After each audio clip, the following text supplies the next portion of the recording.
सच्चिदानंद नामिने गौरशक्ति स्वरूपाय रूपानुगवरायते श्री कृष्ण चैतन्य प्रभु नित्यानंद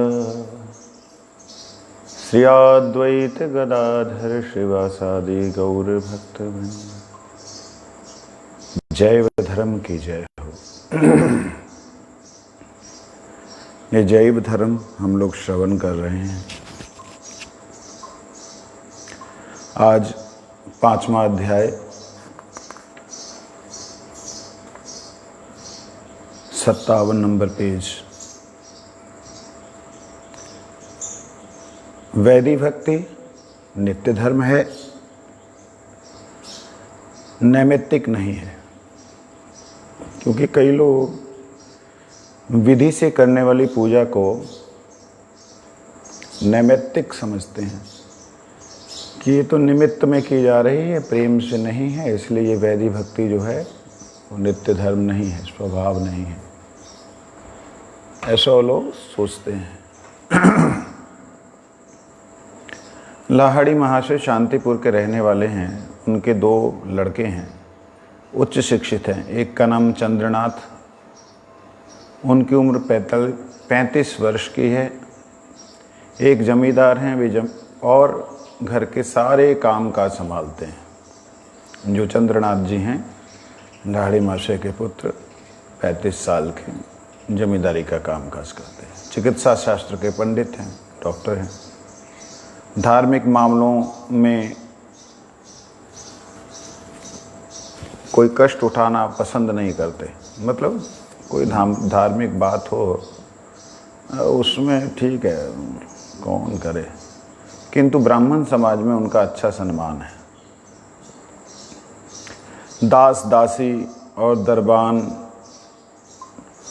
आदि रखकर घर का खूब ठाट बाट से करते हैं। घर का काम खूब ठाट बाट से करते हैं। छोटे पुत्र का नाम देवीदास है। ये न्याय शास्त्र, स्मृति शास्त्र का अध्ययन कर अपने घर के सामने एक पाठशाला चलाते हैं। उसी में वे 10-15 लड़कों को पढ़ाया करते हैं। उनकी उपाधि विद्यारत्न है। एक दिन शांतिपुर में एक चर्चा फैली कि कालिदास लाहाड़ी भेष लेकर वैष्णव हो गए।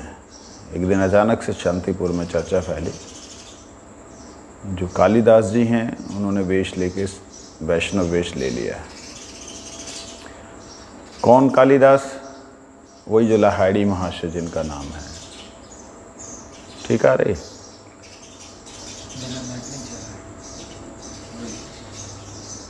ये भी नहीं चल रहा।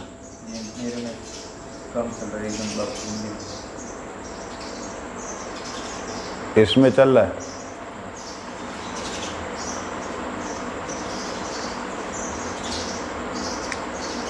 शांतिपुर में एक चर्चा फैल गई कि कालिदास लाहाड़ी महाशय वेश लेकर वैष्णव हो गए। घाट बाट और बाजार में सर्वत्र यही चर्चा थी। कोई कहता बूढ़ा सठिया गया है, इतने दिनों तक भले आदमी की तरह रहकर अब पागल हो गया। मतलब बहुत अमीर आदमी था, बहुत ठाठ बाट थी, और सब चीज़ें छोड़ करके अब ये बाबा जी बन गया, पागल हो गया। ऐसे लोग बोलते हैं ना। अच्छा खासा बिजनेस चल रहा हो, अचानक से कोई कुछ हो जाए तो कैसा लोग बोलते हैं, पागल हो गया, दिमाग खराब हो गया इसका। कोई कहता अच्छा ये कौन सा रोग है, घर में सब सुख है, जाति के ब्राह्मण हैं, पुत्र परिवार सब आज्ञाकारी हैं, आखिर ऐसे लोग क्यों और किस द्वेष, किस दुख के कारण से वेश लेते हैं। किसी ने कहा धर्म धर्म चिल्लाते हुए इधर उधर घूमने से अंत में यही दुर्गति होगी। ये सब धर्म धर्म की बातें करते थे ना, इसलिए यही दुर्गति होनी इनकी। आखिर में यही बाबा जी बनेंगे और मांग मांग के खाएंगे। किसी एक सज्जन व्यक्ति ने भी कहा कि कालिदास लाहाड़ी महाशय बड़े पुण्यात्मा हैं, संसार में सब कुछ है, फिर भी अंत के समय हरिनाम से प्रेम हो गया है। ऐसी ही तरह तरह की चर्चाएं हो रही हैं। किसी ने इन बातों को सुनकर देवीदास विद्यारत्न से जाकर कह दिया। ये बात बच्चों तक नहीं आई थी, तो देवीदास विद्यारत्न जो हैं, जो कि बड़ा नाम कमाया है स्मृति शास्त्र में, वेदों में और न्याय में, उनको जाके बोला। विद्यारत्न जी बड़े चिंतित हो गए, बड़े भाई के पास जाकर बोले, भाई साहब, पिताजी को लेकर बड़ी मुश्किल दिखलाई देती है। वे स्वास्थ्य अच्छा रहने के बहाने नदिया गोद्रुम में रहते हैं कि स्वास्थ्य अच्छा रहेगा वहाँ पे रहने से, किंतु वहाँ उनका संग अच्छा नहीं है, साधु संग अच्छा।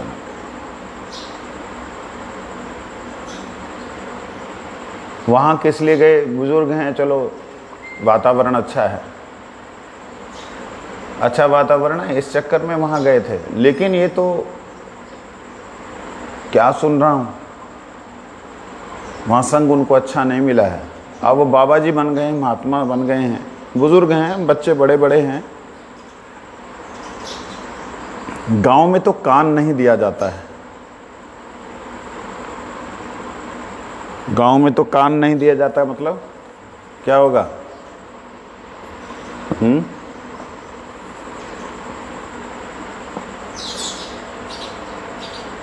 हुआ तुम्हारा? गांव में तो कान नहीं दिया जाता है, इसका मतलब कि गांव के लोग जितनी चर्चा कर रहे हैं, जितनी बातें कर रहे हैं, उसमें तो मतलब सुना भी नहीं जा रहा है। ऐसे लोग बोल रहे हैं, कोई बोल रहा है पागल हो गया, दिमाग ख़राब हो गया, अरे इतना बढ़िया थे, बच्चे अच्छे थे, बच्चों ने कुछ किया होगा, बच्चों ने कुछ बोला होगा, 100 तरह की बातें। तो कहते गांव में तो कान भी नहीं दिया जाता, मतलब सुन ही नहीं सकते, ऐसी बातें हो रही हैं। चंद्रनाथ ने कहा, भाई मैंने भी कुछ कुछ सुना है,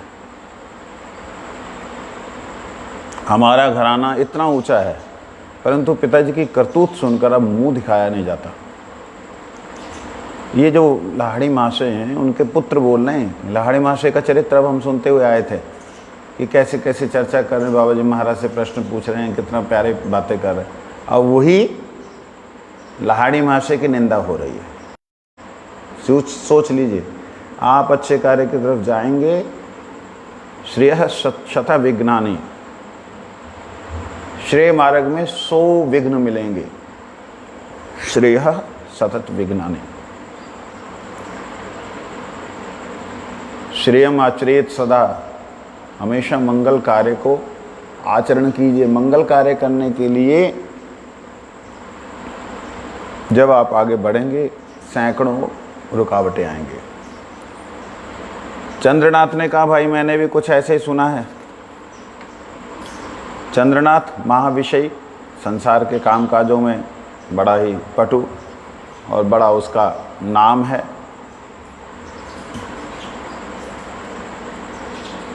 पता ही कि करतूत से जो है ना मुंह नहीं दिखाया जाता। हम लोग अद्वैत प्रभु के वंश का अनादर करते आ रहे हैं, हम लोग अद्वैत प्रभु के वंश का अनादर करते हैं। अब अपने ही घर में क्या हुआ, क्योंकि अद्वैताचार्य जो वंश है उसमें बहुत लोग महात्मा बने, इसलिए कहते हम लोग उनका हमेशा अनादर करते आ रहे हैं कि ये सब बेकार है, ऐसा है, वैसा है, फलाना ढिकाना। और आज हमारे ही घर में जो है, क्योंकि पिताजी भी तो पहले तार्किक थे, वैष्णव धर्म को नहीं मानते थे, लेकिन संघ खराब हो गया, वैष्णव संघ मिल गया। अब वैष्णव संघ से ऐसा हुआ, वैष्णव संघ नहीं करना चाहिए, दूर रहना चाहिए, कथा नहीं सुननी चाहिए। जो लोग सुनते हैं सब ऑफलाइन चले जाए, बंद कर दो आज से कथा सुन। क्योंकि लाहड़ी महाशय के बेटे जो कि संसार में प्रतिष्ठित हैं, संसार में मतलब समाज में लोग उनको मानते हैं कि हाँ भाई बड़े अच्छे लोग हैं, अच्छे लोग बोल रहे हैं कि सत्संग सुनने वाले जो दिमाग ख़राब कर देते हैं, हम अपना मुंह ही नहीं दिखा सकते। आओ अंदर चलें, माता जी के साथ इस विषय पर चर्चा कर कुछ उचित जो होगा करेंगे। दूसरी मंजिल के बरामदे में चंद्रनाथ और देवीदास भोजन करने बैठे हैं। एक विधवा ब्राह्मणी भोजन परोस रही है, गृहिणी माता ठाकुरानी बैठकर उन्हें भोजन करा रही है। चंद्रनाथ ने कहा, माँ पिताजी की बात कुछ सुनी है, सुना पिताजी के बारे में? जैसे पिताजी ने पता नहीं क्या कुकर्म कर दिया साधु संग में जाने से। माता जी बोली क्यों, अच्छी तरह हैं तो, वे तो हरिनाम में पागल होकर नवदीप में है ना, माँ भी ऐसे वे, तुम लोग उन्हें यहाँ क्यों नहीं लिया लाते, यहाँ ले आओ। देवीदास ने कहा माँ पिताजी अच्छी तरह तो हैं, लेकिन जैसा सुनते हैं आओ उनका अधिक भरोसा नहीं, बल्कि उन्हें यहाँ लाने से हम लोगों को भी समाज से बाहर होना पड़ेगा। मतलब सामाजिक इतना बहिष्कार था। बंगाल शांतिपुर अद्वैताचार्य के स्थान पर बंगाल आज भी पूरे हिंदुस्तान से अलग चल रहा है ना। तब भी ऐसा था और भयंकर ही था।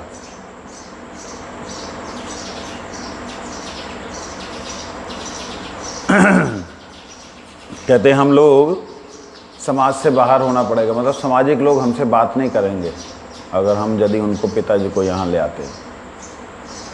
माता जी कुछ घबरा कर बोली आखिर उन्हें क्या हो गया, उन्होंने क्या हुआ क्या है। उस दिन बड़े गुसाई की वधू साथ गंगा तट पर अनेक बातें हुई थी।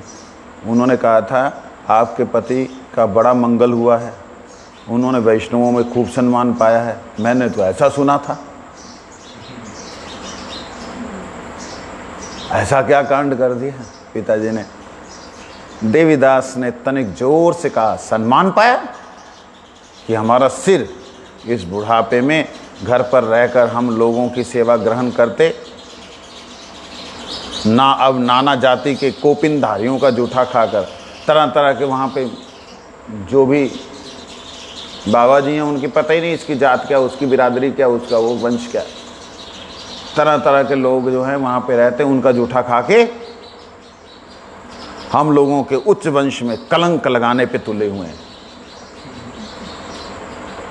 हाय रे कली, बेटा बोल रहा है, हाय रे कली, इतना देख सुनकर भी उनकी बुद्धि कैसी हो गई, कैसे गंदे गंदे लोग रहते हैं। साधुओं के लिए बोल रहा है वो, उल्टी सीधी जाति के लोग रहते हैं, कैसे इतना देखते सुनते इनकी बुद्धि ऐसी खराब हो गई। पहले तो थे ना कि ब्राह्मण ऊंचा है सबसे, स्टार्टिंग तो यहीं से हुई उनकी कि ब्राह्मण सबसे श्रेष्ठ है, वैष्णव वगैरह तो सब ठीक है, बेचारे भजन करते हैं, करने दो, कर्म कांड सबसे ऊंचा, पहले तो इसमें थे। अब इनको क्या हो गया, इनकी बुद्धि कैसी हो गई। माता जी बोली तब उन्हें यहीं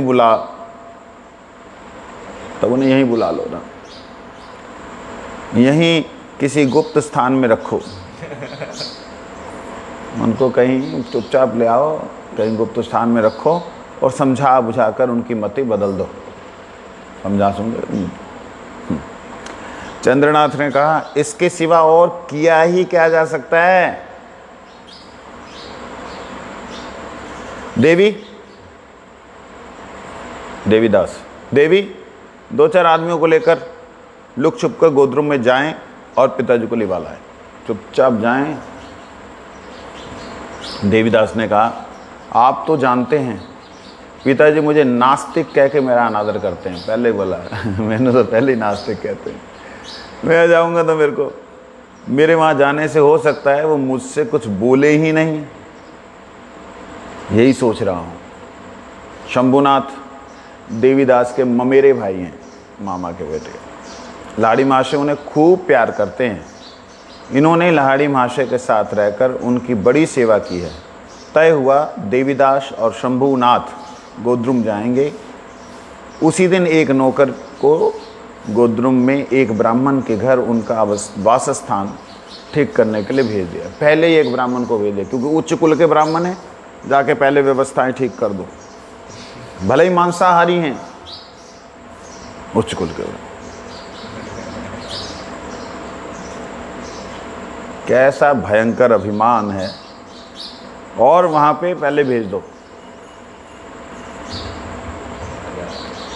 दूसरे दिन भोजन करने के बाद देवीदास और शंभुनाथ ने गोद्रुम की यात्रा की। उन्होंने निर्दिष्ट स्थान पर पहुंचकर पालकी से उतरकर पालकी में गए, कहारों को विदा किया। अच्छा अब तुम साइड में रहो, बाद में पिताजी को ले जाएंगे।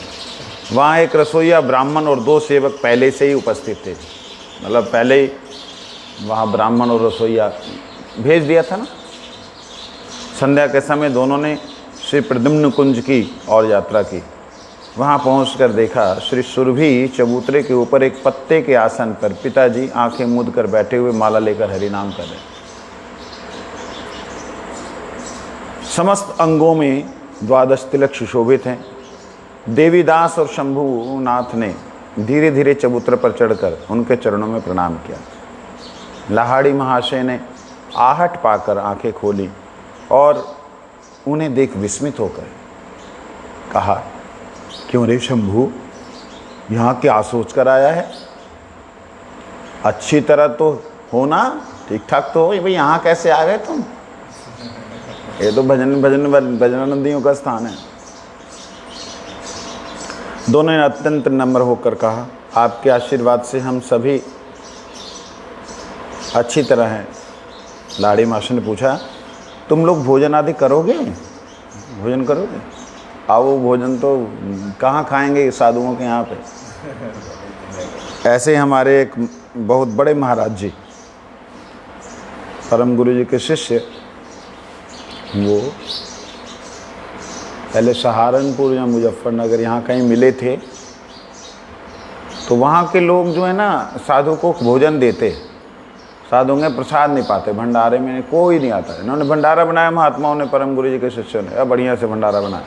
हुआ क्या, लोग ही नहीं आ रहे, कोई नहीं आया। तो एक पतला सा सूखा सा एक लड़का आया, अरे चल एक आया, चलो भाई, जहाँ 50 आदमी का या 100 आदमी का बनाया, एक आया तो उसको बड़े प्यार से खिलाया।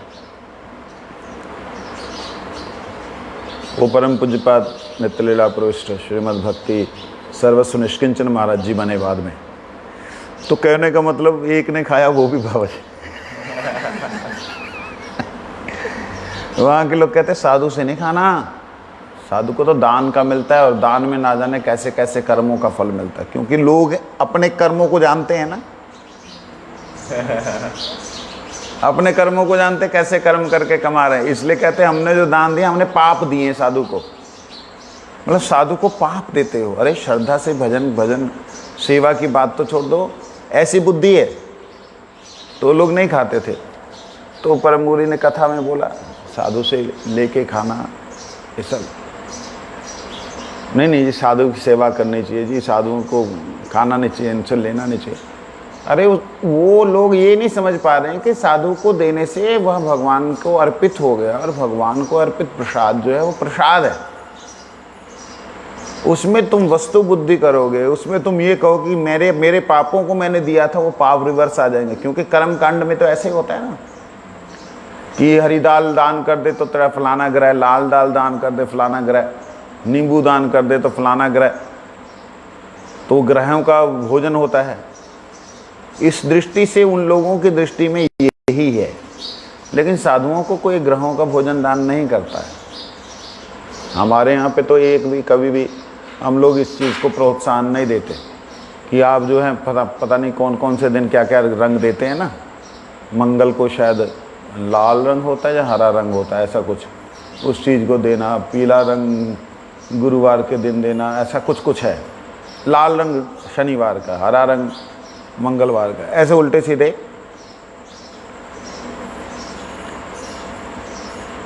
साधुओं को लोगों ने एक तरह से डस्टबिन बना लिया, अपने कर्मों के गंदी चीज़ों को उठा करके उसमें फेंक दो। अरे पागल हो, साधु के प्रति श्रद्धा होनी चाहिए। आपके उत्तम कर्मों का फल उन्हें दीजिए और वो भगवान को अर्पण करें, जिससे भगवान प्रसन्न हो, आपके ऊपर कृपा हो, ये भाव होना चाहिए।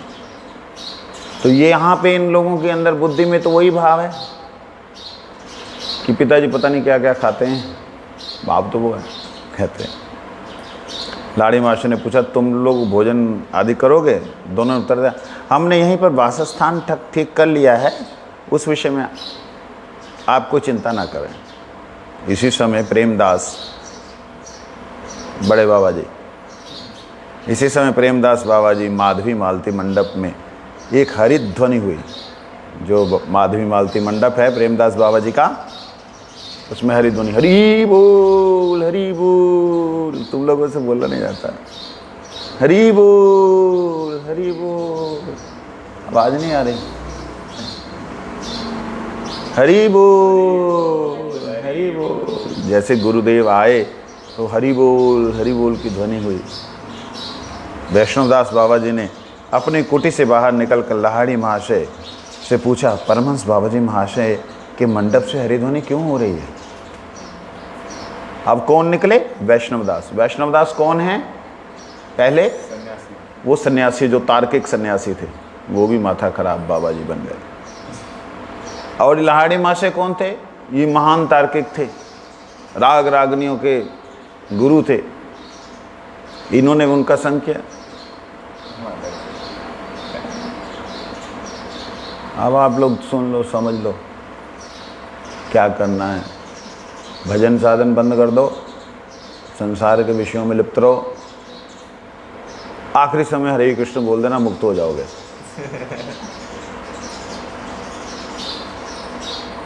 लाहाड़ी महाशय और वैष्णवदास बाबा जी आगे बढ़कर देखने लगे। देखा कि बहुत से वैष्णव लोग बाबा जी की प्रदक्षिणा कर रहे हैं, बहुत से लोग प्रेमदास बाबा जी की परिक्रमा कर रहे हैं और हरिध्वनि दे रहे हैं। ये लोग भी वहीं उपस्थित हुए। ये लोग भी, सभी लोग परमहंस बाबा जी महाराज जी को दंडवत प्रणाम कर चबूतरे के ऊपर बैठ गए। देवीदास शंभुदास भी मंडप के एक तरफ हंसों में कौओं की तरह बैठे। हंसों का परमहंस वैष्णव लोग और कौओं की तरह ये बैठे हुए हैं। इतने में ही एक वैष्णव बोल उठे, हम लोग कंटक नगर से आ रहे हैं।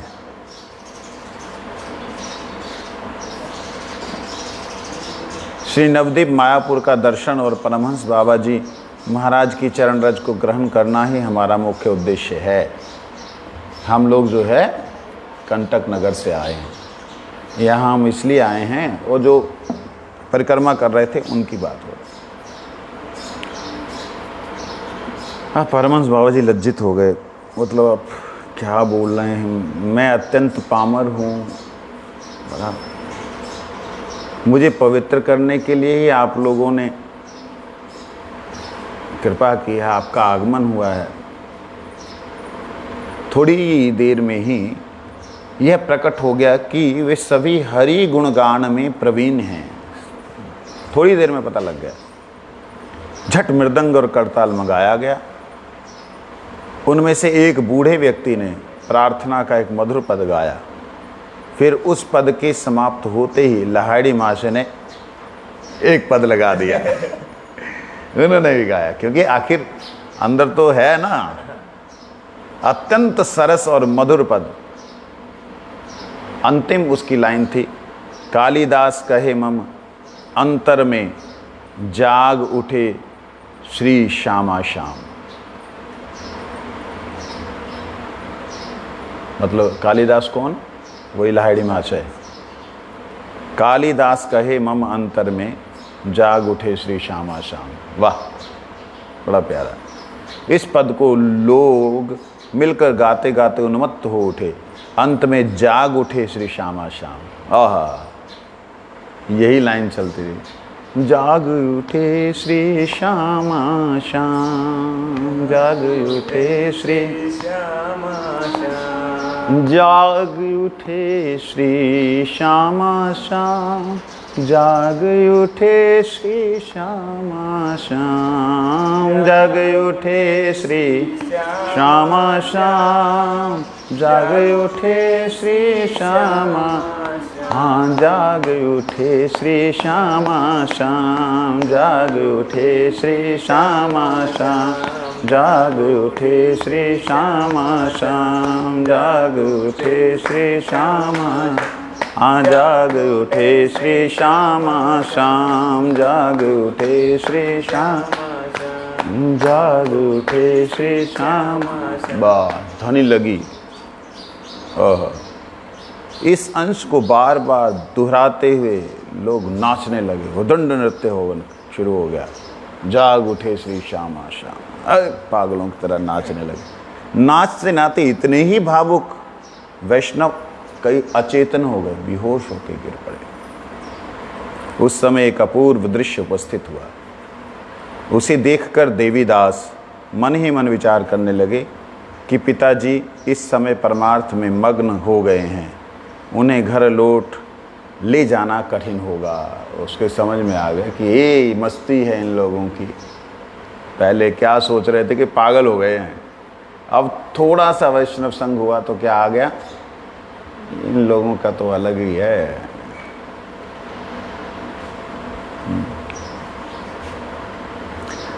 दूसरे दिन फिर भोजन करने के उपरांत देवी और शंभू लहाड़ी महाशय की कुटिया पर पहुँचे। फिर दोबारा वो लोग आए। लहाड़ी महाशय को प्रणाम करके देवीदास ने कहा, पिताजी आपसे एक प्रार्थना है, अब आप शांतिपुर वाले मकान में ही रहा करें तो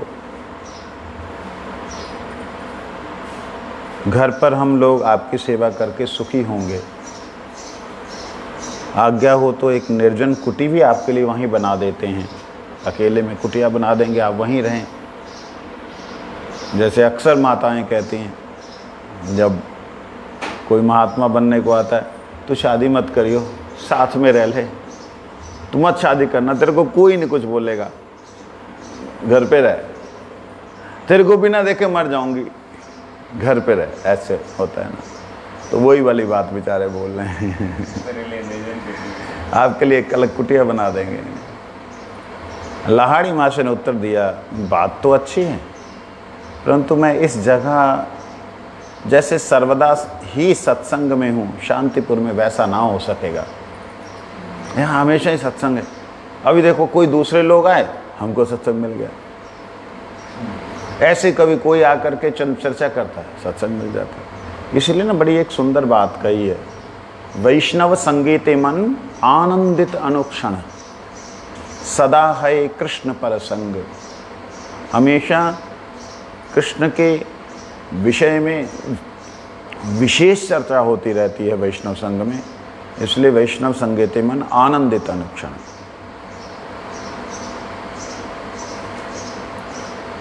देवी ने कहा, देवीदास लाड़ी माँ से कहते, देवी तुम तो जानते हो शांतिपुर के लोग कितने निरीश्वर, भगवान को ना मानने वाले और निंदा प्रिय हैं, सब निंदा करते रहते हैं। वहाँ पर भले लोगों का निवास करना बड़ा मुश्किल है। हम इनडायरेक्ट वो वैसे ये भी बता दिया कि तुम लोग भी उसी कैटेगरी के हो। अनेक ब्राह्मण हैं, पर सत्य है अनेक ब्राह्मण हैं, लेकिन तांतियों के संसर्ग से उनकी भी बुद्धि मारी गई है।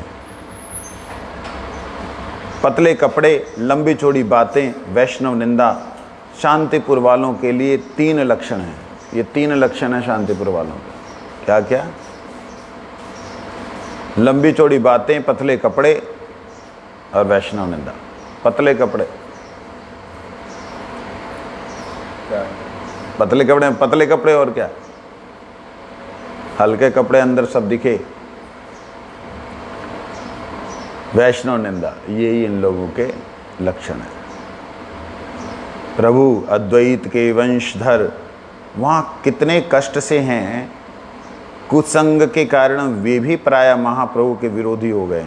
अद्वैताचार्य प्रभु के वंश के लोग भी वहाँ कष्ट से हैं। अतएव तुम लोग मुझे इस गोद्रुम में ही यत्नपूर्वक रखो।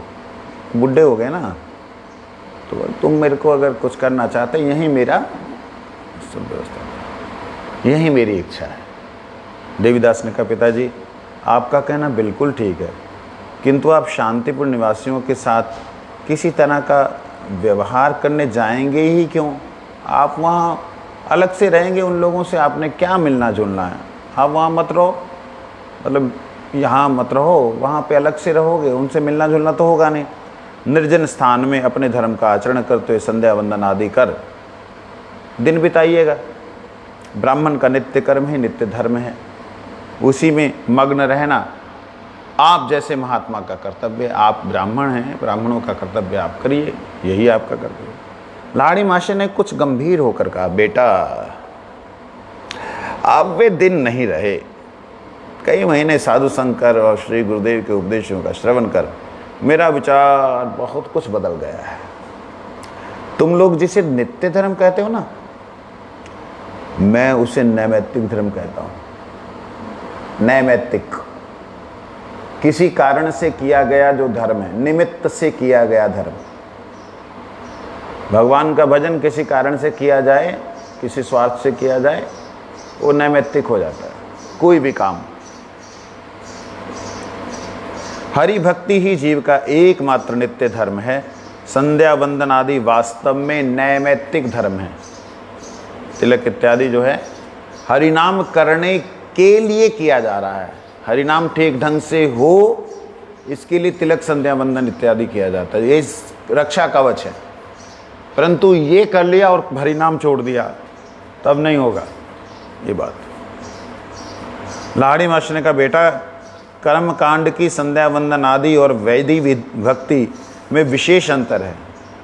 जो कर्म कांड की संध्या वंदन हम कर रहे थे उसमें, और वैदिक भक्ति जो विधि से चलने वाली भक्ति, तिलक लगा के इत्यादि करने वाली, और जो तुम लोग जो कर रहे थे कर्म कांड की, उसमें बड़ा अंतर है। मतलब अगर वैष्णव लोग विधि मार्ग में चलते हैं, तिलक इत्यादि लगाते हैं इसमें, और जो साधारण कर्म कांड है उसमें बहुत अंतर है। कैसे?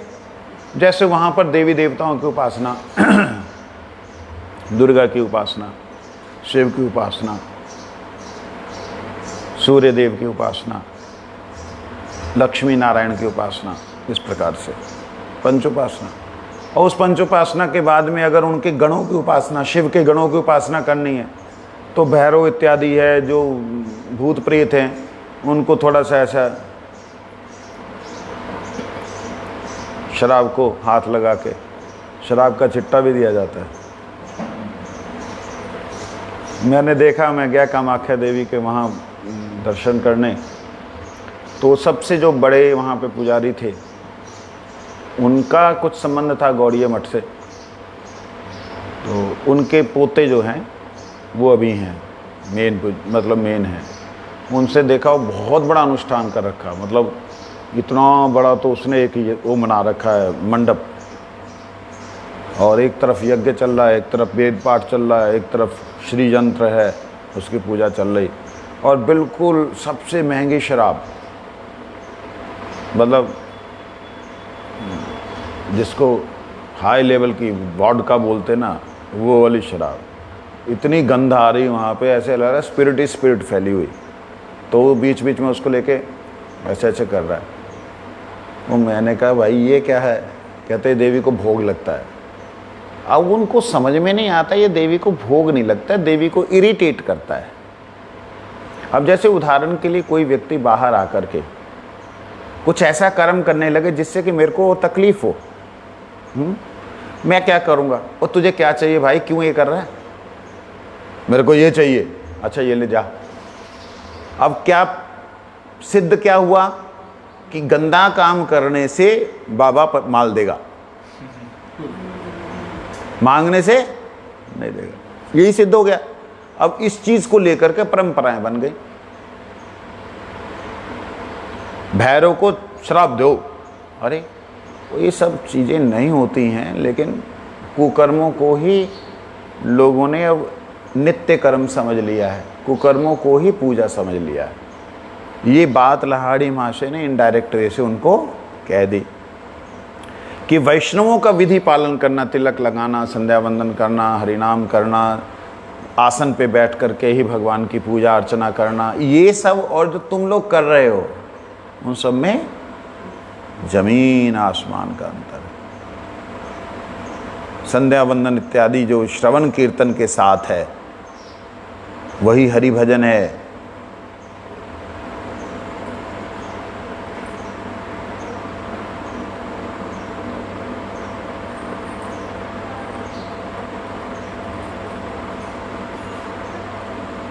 लाड़ी मास्टर ने कहा बेटा, कर्म कांड की संध्या वंदन आदि और वैदिक भक्ति में विशेष अंतर है। कर्म कांड में संध्या वंदन आदि का अनुष्ठान मुक्ति लाभ करने के लिए होता है। हरि भजन में भजन के श्रवण और कीर्तन आदि का कोई हेतु नहीं होता, उसका कोई कारण नहीं होता। हरि कथा सुनने का कोई कारण नहीं। हरि कथा सुना जाती है इसलिए कि गोविंद प्रसन्न होते हैं। कीर्तन किया जाता है इसलिए कि गोविंद प्रसन्न होते हैं। इसका कोई कारण नहीं है कि इसलिए करना है। कीर्तन करना तो इसके लिए, अमुकाय देहि तमुकाय देहि, ओम फलाना देहि ढिकाना देहि, ये नहीं है। यशम देहि भार्यम देहि अमुक तमुक देहि, सब भजन भक्ति के लिए, सेवा के लिए। कर्मकांड के संध्या वंदन का अनुष्ठान मुक्ति लाभ करने के लिए होता है, किंतु हरि भजन के श्रवण और कीर्तन आदि का कोई हेतु नहीं होता।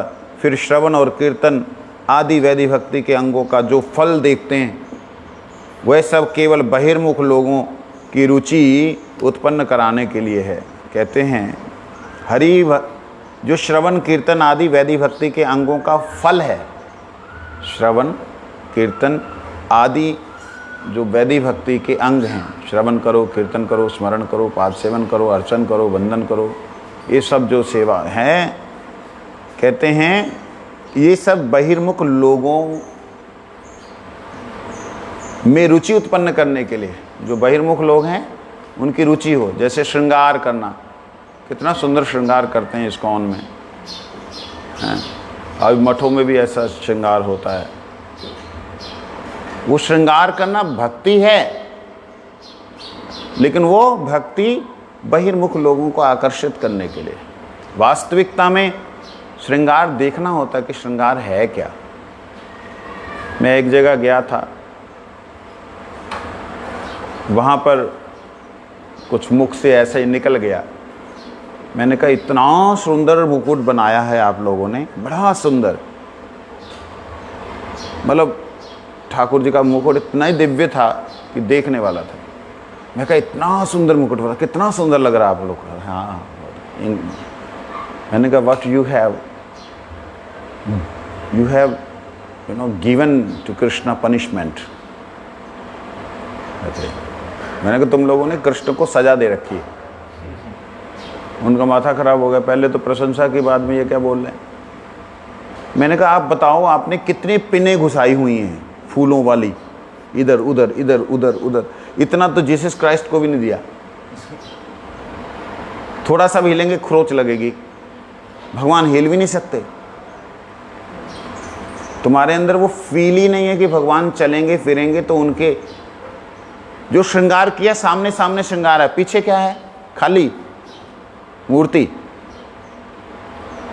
वस्त्रहीन मूर्ति।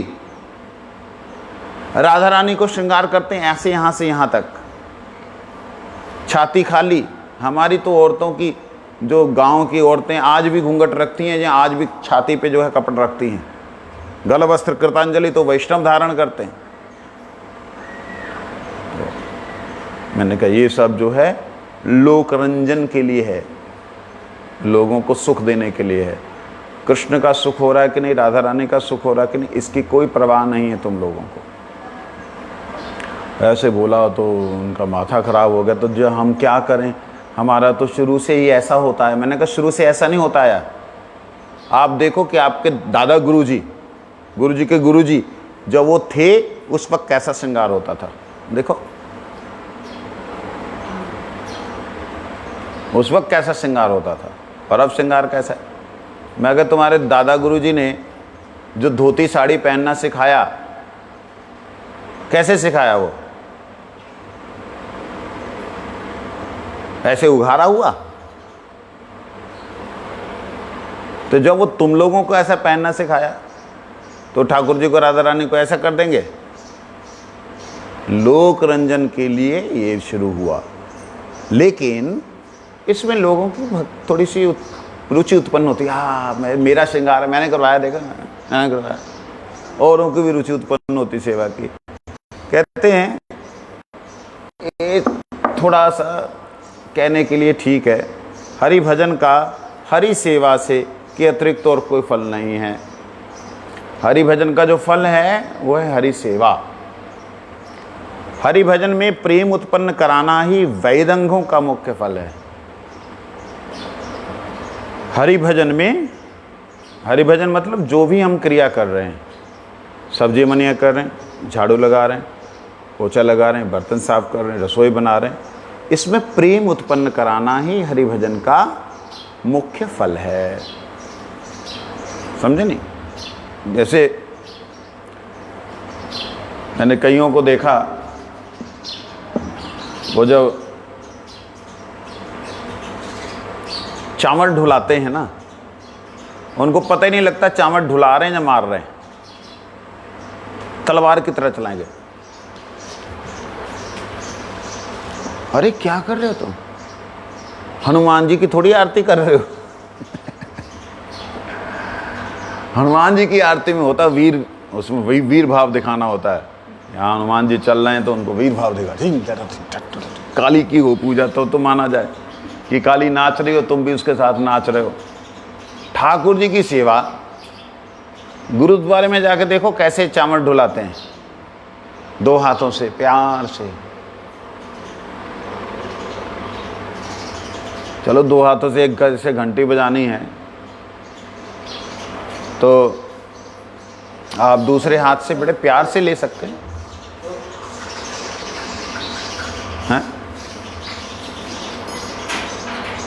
तो इसलिए कहते हरि भजन करना, जहाँ हरि भजन में प्रेम उत्पन्न कराना ही वैध विधि मार्ग के अंगों का मुख्य फल है। देवीदास ने कहा तब तो हरि भजन के अंगों का गौण फल भी होगा, ऐसा मानना होगा। अगर मुख्य फल है, गौण मतलब सेकेंडरी, अगर प्राइमरी ये है कि ये करने से ऐसा ही मिलना है, तो उसका सेकेंडरी भी होगा कि अगर ऐसा नहीं किया तो ये भी होगा। तो गौण क्या है? लाड़ी महर्षि ने कहा साधकों के भेद के अनुसार गौण फल होते हैं। जैसे साधक होते हैं उनके अनुसार ही उसका गौण फल होता है। उदाहरण के लिए झाड़ू मारने के लिए आती है, कोई सेवा करते हैं यहाँ पे, तो जो सेवा करने वाले हैं, झाड़ू मारने वाले, वो कुछ पैसा लेते हैं, लेकिन है तो सेवा। पैसा लेने से उसको प्रेम फल नहीं मिलेगा डेफिनेटली, क्योंकि उसने पैसा ले लिया, लेकिन फिर भी उसमें भी उसको गौण फल मिलता है। गौण फल क्या होता है? धीरे धीरे उसके अंदर में भगवान की भक्ति का भाव बनेगा ही बनेगा। भगवान का प्रसाद टेस्ट के लिए खा रहा है कोई व्यक्ति, वहाँ बड़ा बढ़िया मिलता है, उस सब जगह को छोड़ करके जा करके जो वैष्णव होटल हैं उनमें जाके खाते, उनके रेस्टोरेंट्स हैं, वैष्णव रेस्टोरेंट, उनमें जाके बहुत बढ़िया मिलता, बड़ा बढ़िया केक है, बड़ा बढ़िया भोजन है। तो जो मांसाहारी लोग हैं, जो प्याज लहसुन खाने वाले लोग हैं, वो लोग जीव की लालसा में वहाँ आते हैं और आने से मिलता उनको प्रसाद है। ऐसे ही जिनको रूप देख करके अच्छा लगता है, वो रूप देखने के लिए आते हैं, उनको मिलता क्या? ठाकुर जी का दर्शन। तो इन किन प्रकार से उनको अलग अलग व्यक्ति को अलग अलग तरह का फल मिलता है। अब उसी में जो सेवा करने वाली है, जब सेवा करने जो आते हैं, जो पैसा लेते हैं, उनके अंदर सेवा करते हुए, अगर पैसा ले रहे हैं, सेवा करते हुए ये भाव, ठाकुर जी का मंदिर है, गुरु जी का मंदिर है, मैं मतलब अगर यहाँ भी गंदगी नहीं रहे, यहाँ न, उनके अंदर ये भाव अगर हो सेवा का, भले ही पैसे ले रहे हैं, पैसे लेकर के ऐसे झाड़ू मारने वाले भी बहुत लोग हैं, लेकिन पैसे लेकर के भाव से, प्रेम से सेवा करने वाले भी भगवान के अत्यंत प्रिय हो जाते हैं। क्यों? क्योंकि उनके अंदर भाव होता है। हमारे चंडीगढ़ मठ में एक सेवक हैं, उन बेचारे ऐसे हो गए, ऐसे थे, ऐसे हो गए, बैंड हो गया उनका पूरा शरीर, इतना सेवा करते करते। जहाँ उनको कभी गिरे थे एक बार, उसके बाद से बैंड हो गए, लेकिन आज भी पूरे मठ की झाड़ू की सेवा करते। पहले थोड़ा बहुत देते थे उनको, कुछ 2-4 हज़ार रुपया।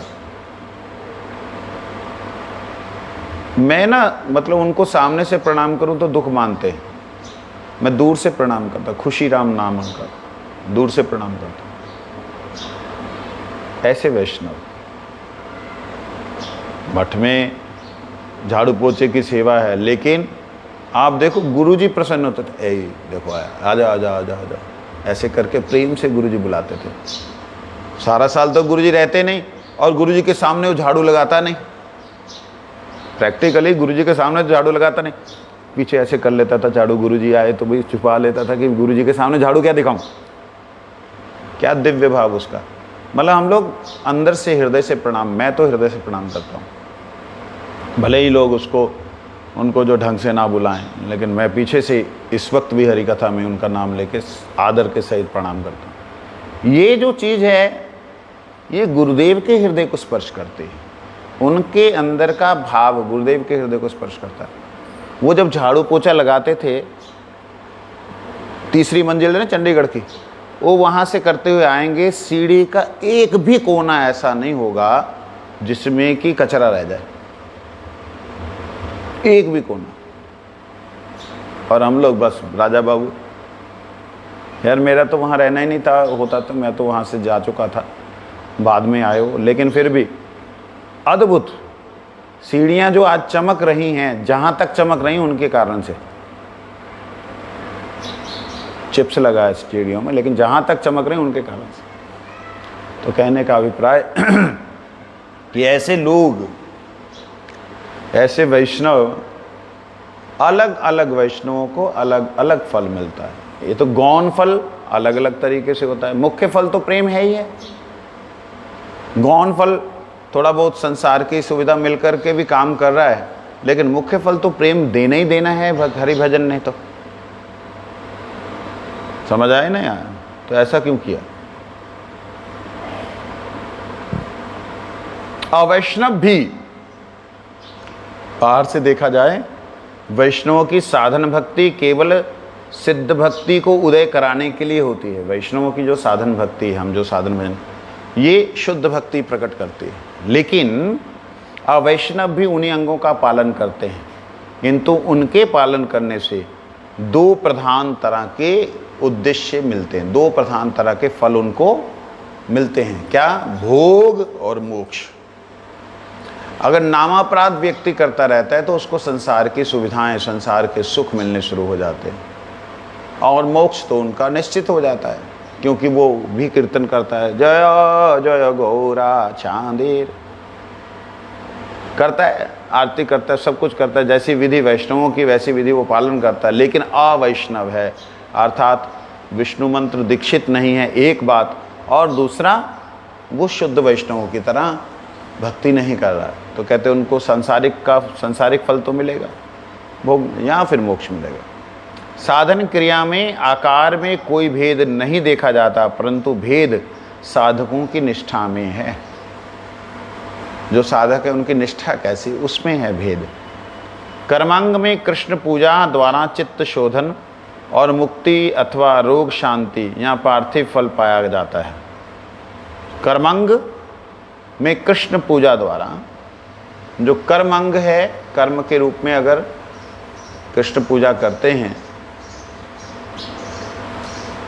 कैसे कर्मांग में बोला जाता है? कोई अनुष्ठानिक रूप से, कि मैं इतने दिन की पूजा करूंगा, करवाऊंगा।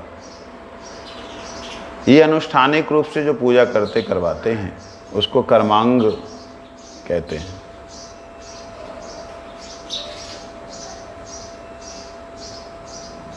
उससे चित्त शोधन होगा और मुक्ति अथवा रोग शांति या पार्थिव फल पाया जाता है। जैसे उदाहरण के लिए मैं कई बार बोलता था लोगों को चंडीगढ़ में कि आप एक काम करो, 40 दिन का, एक कोई नए लोग भी, हमारा ये जो काम नहीं हुआ, 40 दिन के लिए आप यहाँ पे आओ, तुलसी जी की परिक्रमा करो, उनको देखना है, जल जो है ठंडियों के समय में ज़्यादा नहीं देना, 7 चम्मच जल दे दो और प्रणाम करो। उनके पास में जो है आप प्रार्थना करो कि मेरा ये कार्य जो है बहुत अटका हुआ है, आप कृपा करके इस कार्य को सिद्ध कीजिए।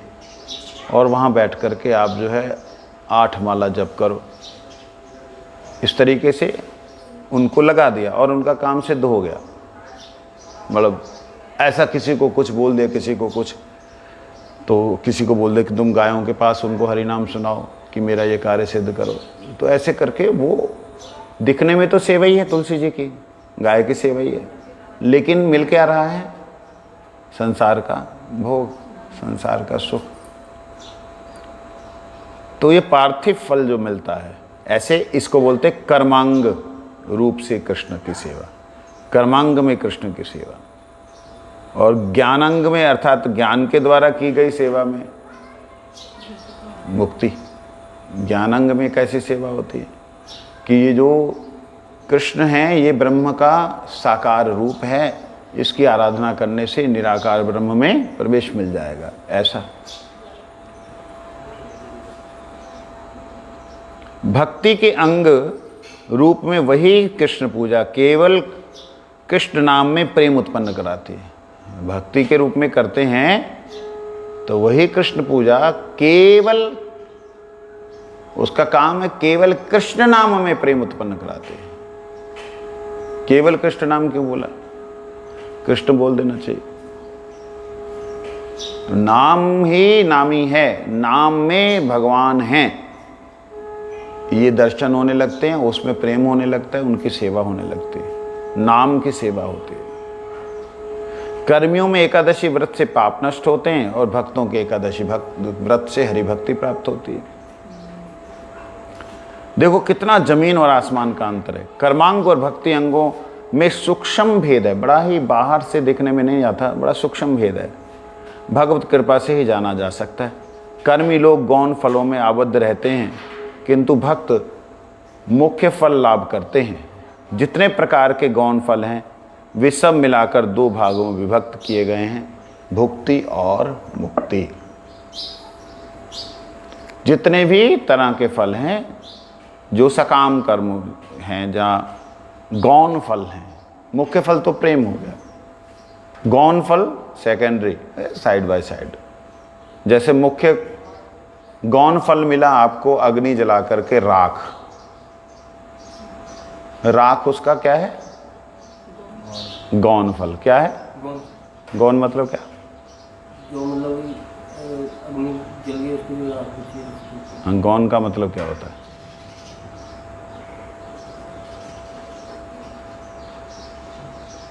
वो ऐसे मिल जाने वाली चीज, उसके लिए प्रयास नहीं करना। राख के लिए वो तुम जलाओगे लकड़ी तो मिल ही जाएगा, इसको बोलते हैं गौण।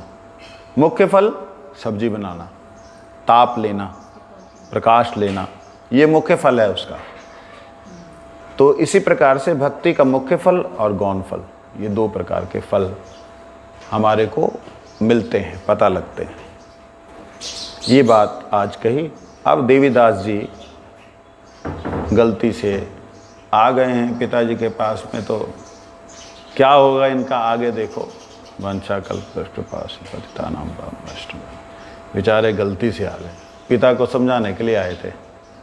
पिता के पास में आए थे कि भी इनको ले जाएंगे, जाकर के संसार में कुछ समझाएंगे कि भजन करो, घर पे भजन करो। क्या बाबा जी में जूठा मूठा खाते हो? अभी आके खुद देखना कुछ देर बाद में क्या होता है इनका।